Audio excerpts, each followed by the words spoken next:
अस्सलामुअलैकुम। Welcome to the mommy planet. आप सबको मॉमी प्लानट में खुश आमदीद। मॉमी प्लानट में मैं आपके लिए लेकर आई हूँ नेक्स्ट लेवल ढाबा चना दाल की रेसिपी। गोश्त खा खा के सबका दिल बहुत ख़राब हो चुका है और बिल्कुल मन नहीं कर रहा कुछ भी ऐसा हैवी खाया जाए, गर्मी भी बहुत हो रही है। तो मैं आपके लिए लेकर आई हूँ बहुत ही स्पेशल ढाबा चना दाल की रेसिपी। बहुत ही डिफरेंट तरीके से, नए तरीके से और क्विकली ये रेसिपी बनेगी। कैसे बनेगी, क्या टिप एंड ट्रिक्स हैं, क्या इसका सीक्रेट है कि ये दाल इतनी लाजवाब और इतनी जायकेदार बनती है।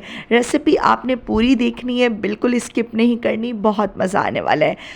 शुरू करते हैं आज की शानदार सी रेसिपी। बिस्मिल्लाहिर्रहमानिर्रहीम।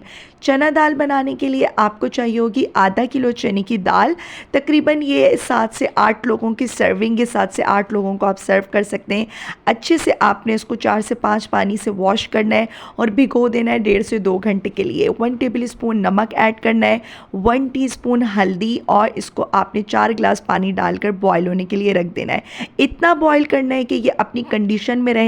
बिल्कुल आपने इसको घोल नहीं देना, मतलब थोड़ी सी ये साबुत साबुत रहे, दाल की इतनी कंडीशन हो। 3 टमाटर लेने हैं, 8 से 10 लहसुन की कलियां लेनी है, 2 इंच का अदरक का टुकड़ा लेना है और इसको आपने चॉपर में चॉप कर लेना है। ड्राई स्पाइसेस में हमें चाहिए होंगे 1 टेबल स्पून धनिया powder, 1 tablespoon crush red chilli, 1 tablespoon घर का बना हुआ खुशबूदार गरम मसाला, 1 टीस्पून ज़ीरा powder, 1 tablespoon black pepper, काली मिर्च, पिसी हुई काली मिर्च। 2 कप आपने लेने हैं घी के। देसी घी होगा तो बहुत ही अच्छी बात है, या फिर आप ऑयल भी ले सकते हैं। 2 टेबल स्पून सफ़ेद ज़ीरा, 5 से 6, 7 से 8 साबुत लाल मिर्चें आपने सबसे पहले ऑयल में ये ऐड कर देनी है। प्यारी सी इसकी खुशबू आ जाएगी, फिर आपने इसमें ऐड कर देनी है बॉयल हुई हुई दाल। अच्छा, दाल में 1 गिलास पानी रह जाएगा, आप इसको इतना बॉयल करिएगा ताकि इससे इसका टेस्ट बहुत अच्छा आएगा। जब इसे आप हाफ़ डन हुई हुई है, हाफ़ जब आप इसे स्पाइसेस में डन करेंगे। टमाटर, लहसुन, अदरक जो हमने चॉप किया था चॉपर में, वो ऐड कर देना है। ड्राई स्पाइसेस ऐड कर देने हैं। 5 मिनट में जस्ट ये दाल तैयार हो जाती है, 5 से 10 मिनट में, और इतनी नेक्स्ट लेवल बनती है, मैं आपको क्या ही बताऊं।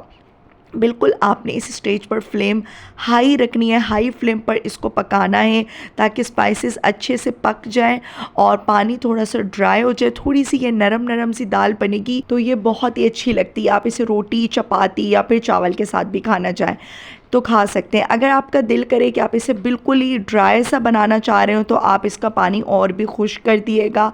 इस स्टेज पर आपने फ्लेम बिल्कुल ज़ीरो कर देना है और इसमें ऐड करना है पुदीना मुट्ठी भर कर, और साथ में हरी मिर्चें कुछ काट कर ऐड कर दें। कट करके आपने हरी मिर्चें 3 से 4 जो है ऐड कर देनी है। फ्लेम आपने बिल्कुल लो रखना है। ऑयल आप देख सकते हैं इसका आहिस्ता आहिस्ता से ऑयल ऊपर आ रहा है, कलर इसका और ख़ूबसूरत हो रहा है, और ये पुदीना आपने इसमें मिक्स कर देना है। इससे इसमें इतनी अच्छी खुशबू आती है।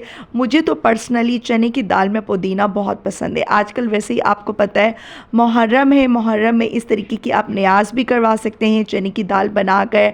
साथ में आप रोटी के ऊपर ये चने की दाल लगाएं और आराम से इसमें नज़र नियाज भी जो लोग दिलवाना चाहते हैं दिलवा सकते हैं। बहुत ही क्विकली ये दाल बन जाती है। ज़्यादा क्वांटिटी में बनाना चाहें ज़्यादा बना लें और स्पाइसेस इसके डबल कर दिएगा। इसमें ना प्याज गई है ना हरी मिर्चों की पेस्ट गई है। आपके सामने बहुत सिंपल सी और क्विक सी ये रेसिपी है, बहुत ही शानदार सी। उम्मीद करती हूँ आपको आज की ये ढाबा दाल चना दाल की रेसिपी बहुत अच्छी लगी होगी। रेसिपी अच्छी लगे तो लाइक, शेयर एंड सब्सक्राइब करना आपने बिल्कुल नहीं भूलना।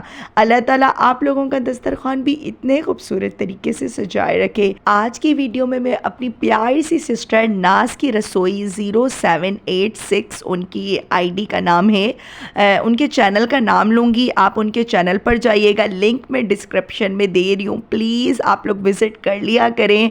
और स्पेशली जिनके कुकिंग चैनल हैं वो एक दूसरे को सपोर्ट करना चाहती हैं सारी सिस्टर्स, तो वो प्लीज़ एक दूसरे के चैनल पर जाया करें। लिंक मैं उनका डिस्क्रिप्शन में दे दूँगी। इंशाल्लाह फिर आऊँगी किसी मज़ेदार और नेक्स्ट लेवल रेसिपी के साथ। तब तक के लिए अल्लाह हाफिज़।